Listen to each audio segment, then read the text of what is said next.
Hello नमस्कार, मी स्नेहा मराठी कलाकार या माझ्या यूट्यूब चॅनलवर तुमच्या सर्वांचे अगदी मनापासून स्वागत करते. तर कसे आहात सर्वजण? आय होप मस्त आणि मजेतच असाल. तर सर्वांना सर्वप्रथम श्री स्वामी समर्थ.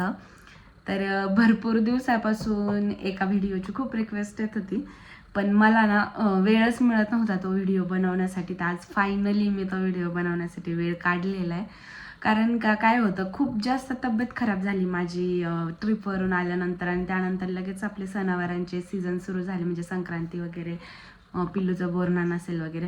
तर मग ते व्हिडिओज लाईंड अप होते, म्हणून मग हा व्हिडिओ थोडासा बॅकला पडला. म्हणून म्हटलं आता आज फायनली तो व्हिडिओ करूनच टाकावा.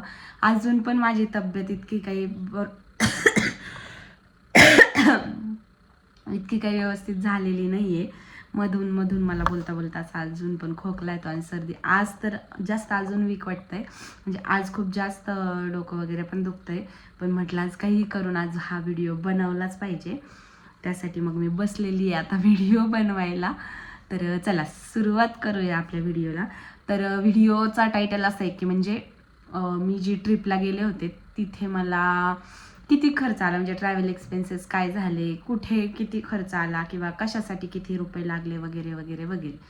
तर तसं तर मी माझ्या व्हिडिओमध्ये जे काही झालं ट्रिपमध्ये, तर ते सगळं म्हणजे मला कोणते प्रॉब्लेम्स आले कोणते नाही आले ते सगळं मी शॉर्ट व्हिडिओमध्ये शेअर केलेलेच आहेत. त्याच्यामुळे बरंचसं तुम्हाला क्लिअरिटी पण मिळेल. तुम्ही जर ते व्हिडिओ पाहिल्यानंतर हा व्हिडिओ पाहिला, किंवा हा व्हिडिओ पाहिल्यानंतर ते व्हिडिओ जाऊन पाहिलं ना, तुम्हाला बरंचसं दोन्हीमध्ये क्लिअर होऊन जाईल गोष्टी. तर चला आता एक्सपेन्सेस सांगायला सुरुवात करूया. तर सगळ्यात मोठा एक्सपेन्स असतो कोणत्याही ट्रॅव्हलचा, तो म्हणजे पेट्रोल, किंवा आपण ज्या गाडीने जातो त्या गाडीचा खर्च, किंवा CNG. आता आमची जी कार आहे ती CNG आहे, पण ती CNG प्लस पेट्रोल आहे.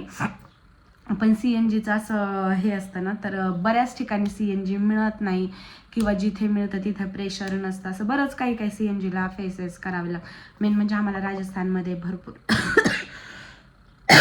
सॉरी, आम्हाला राजस्थानमध्ये CNGचा भरपूर प्रॉब्लेम आला. राजस्थानमध्ये CNG जवळपास आम्हाला नाहीच्या बरोबरच भेटला. कुठे कुठे भेटला, कुठे नाही भेटला. त्यामुळे आम्हाला पेट्रोल जास्त रुपयांचं लागलं, आणि CNG स्वस्त असतो. CNG जास्त जरी लागला तरी त्याची कॉस्टिंग कमी येते. तर पेट्रोल आम्हाला जवळपास 9,800 रुपयांचं लागलं, प्लस CNG 6,000 रुपयांचा लागला. आणि आम्ही 4 दिवस स्टे केला होता. त्याचे एका ठिकाणी 4 दिवस नाही, 4 दिवस स्टे केलं. एक दिवस तर फक्त आम्ही चेंजसाठीच होतो, महाकालमध्ये स्टे नाही केला. पण तरी पण आम्हाला रूम तिथे घ्यावी लागली हॉटेलची, आणि त्याचे पण आम्हाला पैसे द्यावे लागले. त्यामुळे मग आम्हाला जवळपास 4-5 हजार रुपये आम्हाला स्टेसाठी लागले. आणि जेवण मी भरपूर जेवण घरूनच नेलं होतं.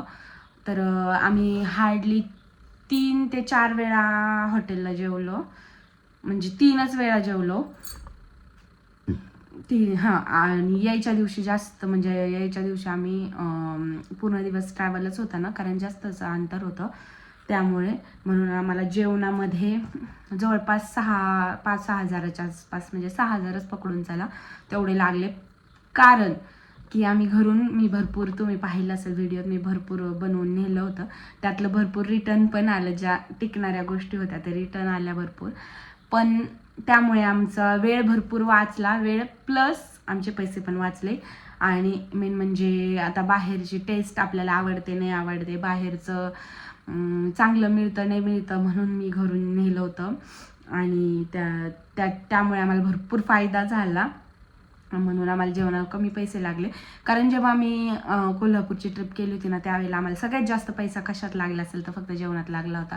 म्हणून मी ते लक्षात ठेवून यावेळेला भरपूर मी जेवणाचं सोबत ठेवलं होतं. भलेही ते रिटर्न आलं बऱ्याचशा गोष्टी त्यातल्या, पण हाल झाले नाही आमचे कुठे जेवणाच्या बाबतीत.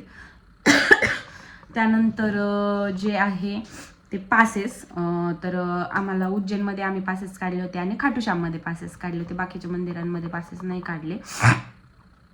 आणि उज्जैनमध्ये आम्हाला तिघांचे 750 रुपये लागले होते, म्हणजे 250 रुपये पर हेडने आम्हाला पासेस मिळाले होते.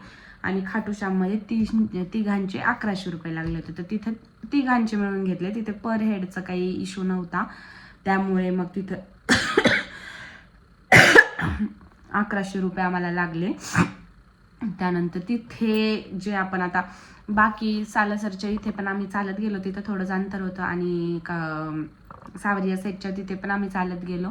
तिथे पण आम्हाला रिक्षाची वगैरे गरज नाही पडली. पण आम्हाला उज्जैनमध्ये आणि खाटू श्याममध्ये रिक्षांची गरज पडली, आणि तिथे रिक्षांचे रेट खूप आहेत, खूप म्हणजे खूप जास्त आहेत. आणि उज्जैनमध्ये आम्हाला जवळपास 450-500 रुपये रिक्षाला लागले, आणि खाटू श्याममध्ये 700-750 रुपये लागले आम्हाला रिक्षाला. मी अंदाजे सांगते, काही आकडे मागे पुढे होऊ शकतात. आणि त्याच्यानंतर मग येतो मेन भाग म्हणजे प्रसाद. बऱ्याच ठिकाणी आम्ही प्रसाद घेतला, प्लस तिथे काही छोटे मोठे स्टॉल्स वगैरे असतात, तिथून काही घेतलं देवासाठी वगैरे, किंवा इकडे आणण्यासाठी पण मी बऱ्याच जणांसाठी काही घेतलं होतं. तर त्याचा जवळपास आम्हाला 3000 मी राऊंड फिगर लिहिली आहे. अंदाजे म्हणजे एक लमसम अमाऊंट. त्यात कधी म्हणजे 2700-2800 किंवा 3200 पण होऊ शकतात असं, म्हणून मी 3000 लिहिली आहे. कारण आम्ही 4-5 देवस्थानी फिरलो, तर तिथे सगळीकडे प्रसाद वगैरे घेतला. मी इकडे सगळ्यांना वाटायला मी सगळ्या ठिकाणाहून प्रसाद आणला होता. 4ही देवांचा प्रसाद मी इकडे वाटण्यासाठी आणला होता. त्याच्यामुळे प्रसाद वगैरे किंवा जे काही खेळणे, ह्या बिट्टू होता आमच्यासोबत, तर त्याला खेळणे वगैरे 1-2 ठिकाणी घेतले वगैरे, असं त्यासाठी जवळपास 3000 रुपये ते धरून चालू. पण मग तिथं आम्ही थोडीफार खरेदी पण केली काही गोष्टींची. त्याच्यानंतर टोल, तर 3000 रुपयाचा पूर्ण पॅक मारला होता टोलचा. तर टोलसाठी आम्ही 3000 रुपयांचा पॅक मारला होता. त्याच्यात 200 टोल फ्री असतात, आणि आता आम्हाला तिथे किती टोल लागले ते नाही माहिती, पण मी 3000 लिहून ठेवलं इथे टोलचं. तर ते झालं. प्लस आता हे ड्रायव्हिंग करायचे, तर चहा पाण्यासाठी थांबा, चहासोबत थोडंफार मग काही खाल्लं वगैरे असेल. कारण जेव्हा ते चहा घ्यायचे तेव्हा मला माहीत नाही ते बाहेर, म्हणजे मी चहाच घेत नव्हते. मला एकतर असं बाहेरचा चहा आवडत नाही, त्याच्यामुळे मी चहा घेतच नव्हते, आणि त्याच्यामुळे मला माहीत नाही हे काही खात असतील वगैरे. तर पण खाल्लं असेल त्यांनी बिस्किट वगैरे किंवा काही. तर ते सगळं मिळून म्हणजे 5 दिवसांचं मिळून 2,500-3,000 रुपये आपण धरून चालूया, की रिफ्रेशमेंट म्हणजे नाही कसं जे काही असेल ते काही घेतलं खाल्लं वगैरे ते. आणि मग छोटे मोठे बाकीचे खर्च 2,500-3,000 रुपये झालंच असेल आमचा. जसं की बघ टायरची किंवा गाडीसाठी काही किंवा कशाचंही असं थोडाफार खर्च झाला असेल. म्हणजे तिथे असे गरीब वगैरे लोक पण म्हणजे दिसायचे, तर ते मागितलं तर आम्ही तिथे पण द्यायचो वगैरे, असं त्याच्यात झालं असेल आमचा 2,500-3,000 रुपये खर्च. प्लस हे आमचे जर काढलेलं अमाऊंट, तर जवळपास 40-42 हजाराच्या जवळपास खर्च जातोय. प्लस जो मुलगा आमच्यासोबत होता, तर त्याने पण त्याचे 5 ते 7 हजार त्याचे पण खर्च झाले त्याचे पण पर्सनली. म्हणजे त्याचे रूम्स वगैरे घेतले, म्हणजे जिथं आम्ही स्टे करायचो त्याचा रूम वगैरे त्याचे पैसे, किंवा मग त्याने काही प्रसाद वगैरे त्याच्या घरच्यांसाठी घेतला किंवा काही घेतलं वगैरे, तर त्याचे पण 5-7 हजार रुपये खर्च झाले. तर मग आमचे 40-42 हजार रुपये गेले, त्याचे 5-7 हजार. तर असं सगळं मिळून जवळपास 45 ते 50 हजारच्या आसपास आम्हाला खर्च आला ह्या ट्रिपसाठी. तर असं होतं. आणि मेन म्हणजे आम्ही जेवणासाठी खूप जास्त खर्च केला नाही, आणि बिसलेरीच्या पाण्याच्या बॉटलसाठी पण आम्ही खूप जास्त खर्च केला नाही. कारण आम्ही इकडूनच जाताना बिसलेरीचे बॉक्सेस घेऊन गेलो होतो, त्यामुळे त्याच्यासाठी पण आम्ही जास्त खर्च केला नाही.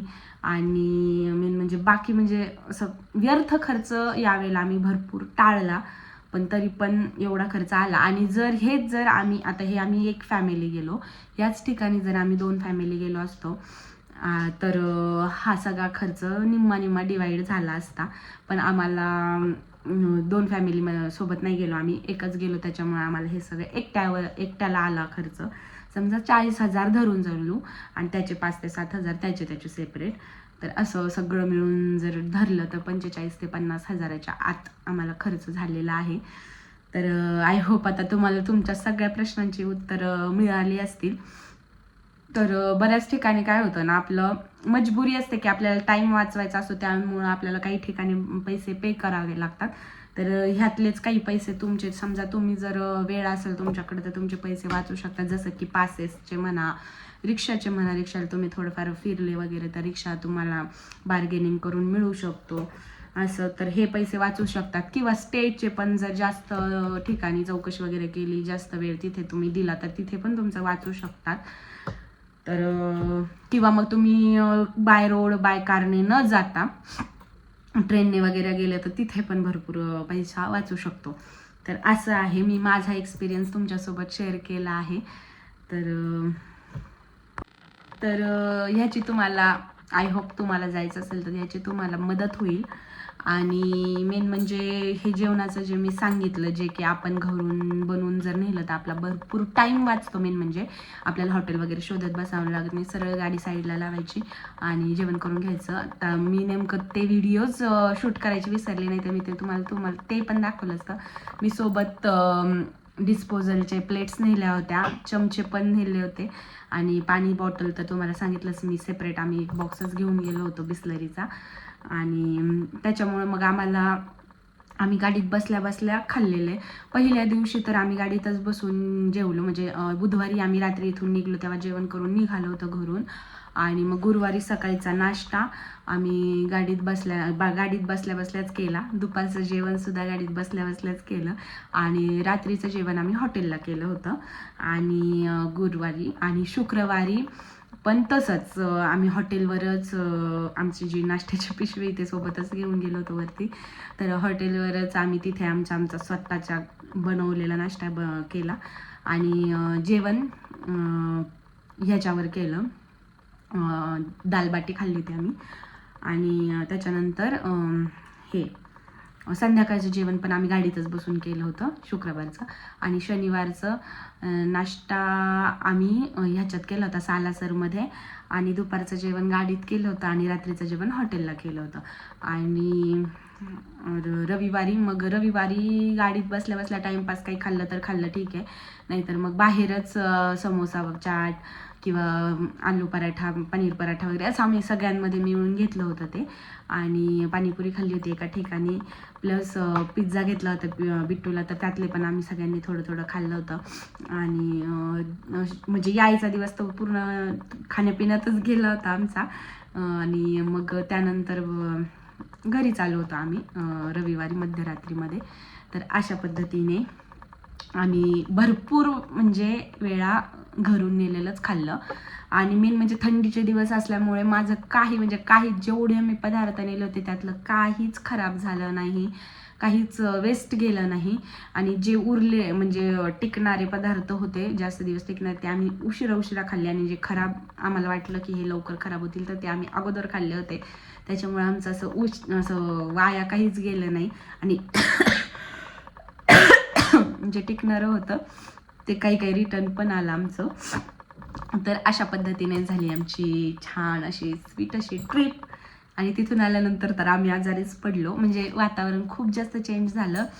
इथून मध्यप्रदेशमधून राजस्थानमधून गुजरात आणि गुजरातमधून महाराष्ट्र, असं आम्ही 4 राज्य फिरून आलो. आणि त्याच्यामुळं दुखणं येणं साहजिकच होतं, कारण थंडीचे दिवस आहेत, प्रत्येक ठिकाणचं वातावरण वेगळं आहे. आणि सगळ्यात जास्त मे बी मलाच दुखणं आलं, या दोघांना थोडं कमी आलं. आम्हाला पिल्लूची जास्त काळजी होती की त्याला जास्त म्हणजे वातावरण सहन होतं की नाही, कारण तो महाराष्ट्र सोडून ह्याच्या अगोदर गेलेलो होतो फक्त गाणगापूरला आम्ही एक अर्धा पाऊण तासासाठी दर्शनासाठी. आणि नंतर तर आम्ही अक्कलकोटमध्ये, म्हणजे महाराष्ट्र सोडून तो ह्याच्या अगोदर गेलेला नव्हता, त्याच्यामुळे त्याची आम्हाला जास्त भीती होती, काळजी होती. पण त्याच्यापेक्षा जास्त दुखणं मलाच आलं. पण असो, ते मला यायचंच असेल मे बी म्हणून आलं. आणि तरी पण मी जाताना सगळी तयारी सोबत करून घेऊन गेलते. मी सगळ्या मेडिसिन्स वगैरे पण नेल्या होत्या. आणि सगळं म्हणजे मी काहीच असं ठेवलं नव्हतं, सगळं व्यवस्थित नेलं होतं. त्याचे पण सगळे गोळ्या औषधं आम्हाला जे काही लागतील असं वाटलं होतं ते सगळे. इव्हन आम्ही त्याचं वाफेचं नेब्युलायझर सुद्धा सोबत नेलेलं होतं, कारण गाडी स्वतःची होती आणि आमची जागा म्हणजे स्वतःचं सगळं असल्यामुळे आपण ठेवू शकतो, सगळं आपलंच हे आपणच तिथे हे होणार होतं. आणि म्हणजे माणसं कमी असल्यामुळे जागा होती, त्याच्यामुळे सामान आमचं बसलं. आणि मेन गोष्ट ह्याच्यानंतरची की आम्ही गाडीत DIY जो बेड बनवला होता ना, जुगाड बेड, तो कसा बनवला त्याच्याबद्दल पण बऱ्याचशा कमेंट्स आल्या मला इन्स्टावरती, यूट्यूबवरती. तर तो कसा बनवला ते सांगते मी आता.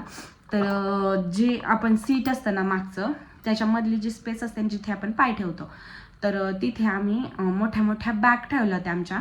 आणि त्या बॅगेत आम्ही फक्त आणि फक्त कपडे ठेवले होते. त्या बॅगेमध्ये मी काहीच ठेवलं नव्हतं व्यतिरिक्त, म्हणजे जसं की आपण मेकअप वगैरे पण बॅगेत ठेवतो वगैरे, ते काहीच नव्हतं ठेवलं. फक्त कपड्यांच्या बॅग होत्या आणि बॅग पण कापडी होत्या आमच्या त्या. म्हणून टोचण्याचं वगैरे चान्सेस खूप कमी होते. तर त्या बॅग तिथं ठेवल्या होत्या पायांच्या ठिकाणी, म्हणजे जिथं आपण पाय ठेवतो. आणि त्याच्यावरती मग नंतर ते इव्हन त्याची स्पेस इव्हन करून त्याच्यावरती ब्लँकेट अंथरलं होतं. आणि मी माझी उशीसुद्धा सोबत घेऊन गेले, ते ब्लँकेट सोबत घेऊन गेले, ते माझं पिल्लूचं आणि आहोंचं त्यांचं पण घेतलं होतं मी त्या दोघांसाठी पण त्यांनी मला घेऊ दिलं नाही. ते म्हणले आम्ही तशीही गाडीत झोपणार नाही आणि जिथे आपण स्टेसाठी थांबू तिथे ब्लँकेट्स असतात, म्हणून त्यांनी नाही घेतलं. पण आम्ही दोघं गाडीत झोपणार होतो हे आम्हाला माहीत होतं, म्हणून मी माझे म्हणजे एक पातळवालं ब्लँकेट घेतलं होतं आणि एक जाडवालं घेतलं होतं. आणि बिट्टूचं पण मी एक ब्लँकेट घेतलं होतं आणि उशी पण घेतली होती सोबत. आणि म्हणून मी इतकी कम्फर्टेबली गेले आणि इतकी कम्फर्टेबली आले ना, मला तिथं प्रवासात काहीच त्रास झाला नाही त्याच्यामुळे. आणि व्यवस्थित गेलो आलो. मेन म्हणजे लेकरं सोबत असले ना तर बसण्याचं थोडंसं हेच होतं, कारण पाय पण खूप दुखतात आणि कंबर पण खूप दुखते. त्याच्यामुळे लेकरं सोबत असेल ना तर ही जुगाड बेडची आयडिया आहे ना ती खूप चांगली आहे. आम्ही मध्ये मस्त दिलं टाकून आणि दोघं झोपून घ्यायचं, जिथं जिथं वाटेल झोपून घ्यायचं, जिथं वाटेल तिथं मांडी घालून बसायचं, कारण पाय तर खाली सोडू शकत नव्हतं, खाली सगळं सामान होतं. तर अशा पद्धतीने होता आमचा हा ट्रॅव्हल एक्सपेन्सेसचा व्हिडिओ आणि हे जुगाड बेडचा वगैरे. तर आय होप तुम्हाला हा व्हिडिओ आवडला असेल. व्हिडिओ जर आवडला असेल तर व्हिडिओला एक लाईक, शेअर आणि माझ्या चॅनललाही सबस्क्राईब करायला विसरू नका. तर पुन्हा भेटूया अशा छानशा आणि नवनवीन व्हिडिओसोबत. तोपर्यंत बाय बाय. व्हिडिओ शेवटपर्यंत पाहिल्याबद्दल धन्यवाद आणि सर्वांना श्री स्वामी समर्थ.